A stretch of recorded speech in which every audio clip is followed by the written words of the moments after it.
Hello students, मैं सचिन यादव स्वागत करता हूं आपका अपने चैनल स्काई टीचिंग एकेडमी पर। आज हम बात करेंगे प्रथम कर्नाटक युद्ध की। उससे पहले लास्ट वीडियो जो हमने फ्रांसीसियों की कंप्लीट की थी, उसके बाद एक कंपनी और आई थी जो यूरोपीय कंपनी थी, उसकी बात कर लेते हैं। जो स्वीडन से आई थी, स्वीडिश कंपनी थी।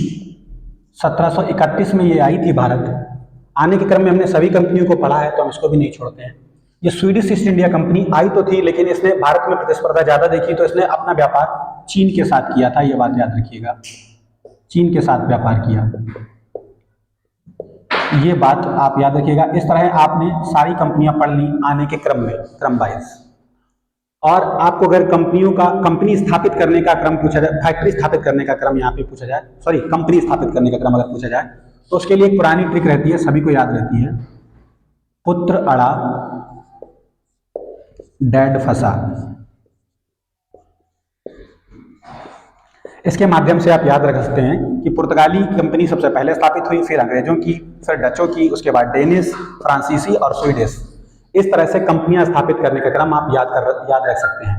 और आने का क्रम में तो हमने आपको पढ़ाया ही है। पहले पुर्तगाली, पुर्तगालियों के बाद डच, फिर अंग्रेज, अंग्रेजों के बाद डेन के बाद फ्रांसीसी और स्वीडिश, जो आज बताया। तो ये हो गया यहाँ तक कंपनियों के आने का क्रम। इसके बाद हमने कहा था कि इनके जो आंग्ल फ्रांसीसी संघर्ष है, जो कर्नाटक युद्धों के नाम से भारत में जाना जाता है, उसको हम आगे पढ़ेंगे।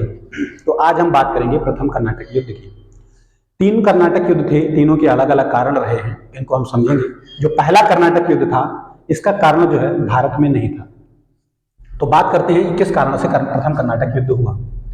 तो ऑस्ट्रिया में, यूरोप में एक जगह है ऑस्ट्रिया, ऑस्ट्रिया में शासन था हैम्सबर्ग राजशाही शासन। हैम्सबर्ग का राजशाही शासन चलता था ऑस्ट्रिया में।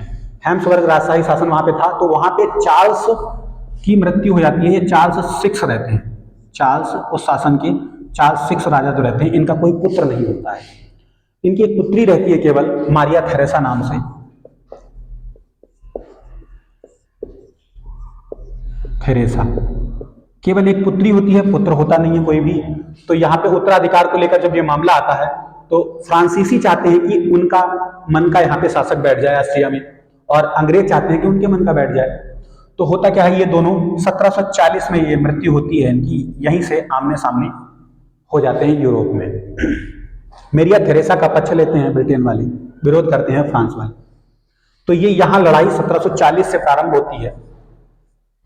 तो ये संघर्ष जो है, जो कर्नाटक युद्धों के नाम से आप पढ़ते हैं, इसका रीजन यहाँ पर प्रथम कर्नाटक युद्ध का रीजन ये रहता है, ऑस्ट्रिया का उत्तराधिकार का रीजन। ये तो इसका मुख्य कारण था। आप याद रखिएगा, कभी कारण पूछा जाए प्रथम कर्नाटक युद्ध का, तो ऑस्ट्रिया के उत्तराधिकार के कारण ये युद्ध हुआ था। अब बात करते हैं भारत की। भारत में ये युद्ध किस प्रकार हुआ। 1746 में एक अंग्रेज को कुछ सेना के साथ भारत भेजा जाता है, जिसका नाम रहता है बारनोट।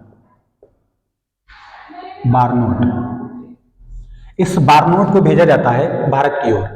और यहां क्या रहता है, भारत में फ्रांसीसी गवर्नर होता है इस समय डुप्ले, और यहां रहता है निकोलस मार्स।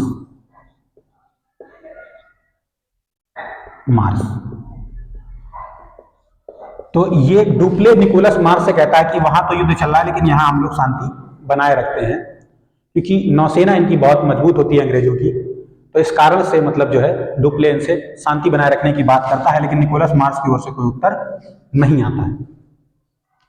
होता क्या है, जब बारनोट 1746 में भेजा जाता है भारत, तो ये जब आ रहा होता है, तो डुप्ले कहता है कि जब इसने कोई जवाब नहीं दिया निकोलस मार्स ने, ऐसा ना हो कि ये आक्रमण कर दे पांडिचेरी पर, तो डुप्ले एक पत्र लिख देता है इधर इसी दौरान मॉरिशस जगह पर, जहां इनका कब्जा होता है फ्रांसीसियों का। 1721 में ये इनके कब्जे में आ गया था।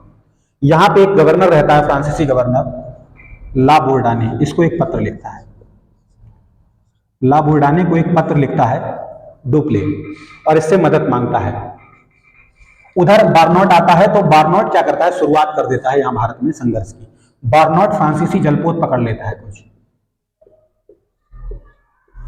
बारनोट द्वारा जब फ्रांसीसी जलपोत पकड़े जाते हैं, तब तक इधर बोर्डाने भी पहुंच जाता है डुप्ले की मदद के लिए 3000 सैनिक लेकर, और बोर्डाने और डुप्ले मिलकर मद्रास पे हमला कर देते हैं। ये दोनों मद्रास पे हमला कर देते हैं, मद्रास को घेर लेते हैं, अच्छे तोपखाने की मदद से ये मद्रास को पूरी तरीके से कैप्चर कर लेते हैं, मद्रास पे कब्जा कर लेते हैं। डुप्ले मद्रास पर कब्जा कर लेता है। होता क्या है, बुरडाने जो रहता है ये डुप्ले से कहता है कि हम लोग कुछ पैसा ले लेते हैं अंग्रेजों से, कब्जा तो कर लिया है, फिर इनको दे देते हैं अंग्रेजों को वापस। बुरडाने ये क्या करता है, इसकी मनसा को भाप लेते हैं अंग्रेज, इसको 40,000 पाउंड दे देते हैं। 40,000 पाउंड लेकर ये लाबुर्डाने जो है मद्रास को अंग्रेजों को लौटा देता है। लेकिन डुप्ले रहता है महत्वाकांक्षी, ये क्या करता है, यहां पे उस समय कर्नाटक हुआ करता था, इस क्षेत्र में कर्नाटक नाम के यहां होता था और हैदराबाद यहां था, इसको याद रखिएगा। तो कर्नाटक के नवाब के अंतर्गत ये क्षेत्र आते थे। तो कर्नाटक में उस समय नवाब बैठा होता है अनवरुद्दीन। डुप्ले इससे कहता है कि ये मद्रास को जीतकर अनवरुद्दीन को सौंप देगा और ये मद्रास पे हमला करने वाला है, अनवरुद्दीन इसमें हस्तक्षेप ना करे।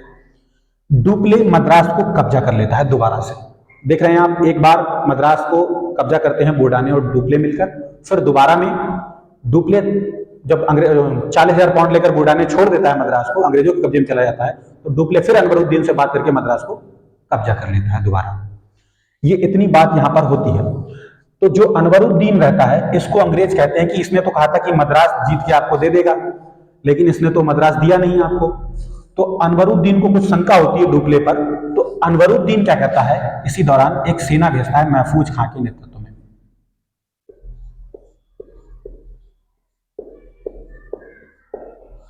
अब ये महफूज खां के नेतृत्व में सेना भेज देता है, 10,000 की सेना रहती है, लगभग 10,000 सैनिक इसकी सेना में होते हैं।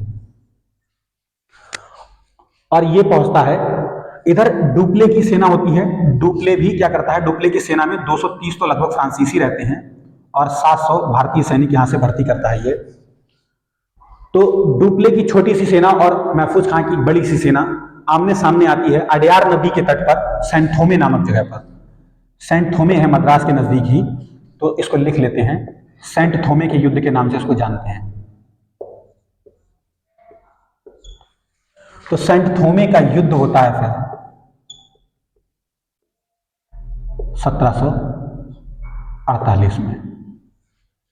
तो इसको याद रखिएगा, सेंट थोमे का युद्ध प्रथम कर्नाटक युद्ध के अंतर्गत लड़ा गया था। यह युद्ध होता है अडयार नदी के तट पर, इसको अदमार नदी भी कहीं कहीं लिखा मिलता है।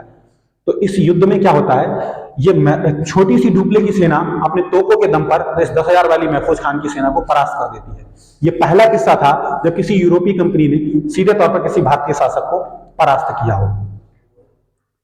तो इस युद्ध के बाद सेंट थोमे के युद्ध का 1748 में ये होता है। 1748 में सेंट थोमे का युद्ध होता है। उधर आस्ट्रिया के उत्तराधिकार के युद्ध का यूरोप में समापन हो जाता है। संधि होती है एक एक्सला सापेल की संधि। कौन सी संधि होती है?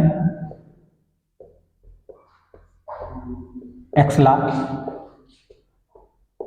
सापेल की संधि 1748, याद रखिएगा। एक्सला सापेल की संधि से आस्ट्रिया के उत्तराधिकार के मसले पर शांति हो जाती है वहां यूरोप में, और इधर मद्रास कब्जे में होता है डुप्ले के। और ये युद्ध केवल भारत में ही नहीं लड़ा जा रहा था, जहां जहां फ्रांसीसी और अंग्रेज थे वहां वहां लड़ रहे थे। तो अमेरिका में जो है एक जगह फ्रांसीसियों की लुई वर्ग होती है, वो कब्जे में चली जाती है तब तक अंग्रेजों की। तो इस संधि के तहत अंग्रेजों को उनके क्षेत्र वापस दे दिए जाते हैं और फ्रांसीसियों को उनके क्षेत्र मिल जाते हैं। तो मद्रास जो अंग्रेजों का होता है, इस संधि के तहत फिर दोबारा अंग्रेजों को मिल जाता है भारत में। उधर अमेरिका में लुई वर्ग नाम की जगह जो फ्रांसीसियों को वापस कर दी जाती है। ये इस युद्ध का परिणाम रहता है। तो आपने इस युद्ध में देखा, इस युद्ध का तात्कालिक कारण जो रहा वो बारनौट द्वारा जलपोतों को पकड़ना रहा। और वैसे इसका कारण अगर मुख्य पूछा देखा जाए तो आस्ट्रिया के उत्तराधिकार के कारण यह युद्ध प्रारंभ हुआ। तो इस तरह से आपने प्रथम कर्नाटक युद्ध को अच्छे से समझ लिया होगा बात। अब आगे हम बात करेंगे अगली वीडियो में द्वितीय कर्नाटक युद्ध की। तो आपने ये युद्ध समझ लिया। आपको अगर समझ आया हो तो वीडियो को लाइक कीजिएगा, चैनल को सब्सक्राइब कीजिएगा, और हम ऐसी ही अगली वीडियो द्वितीय कर्नाटक युद्ध की आपको लेकर आएंगे। चैनल को सब्सक्राइब जरूर कीजिएगा, बेल आइकन जरूर दबाइएगा। धन्यवाद।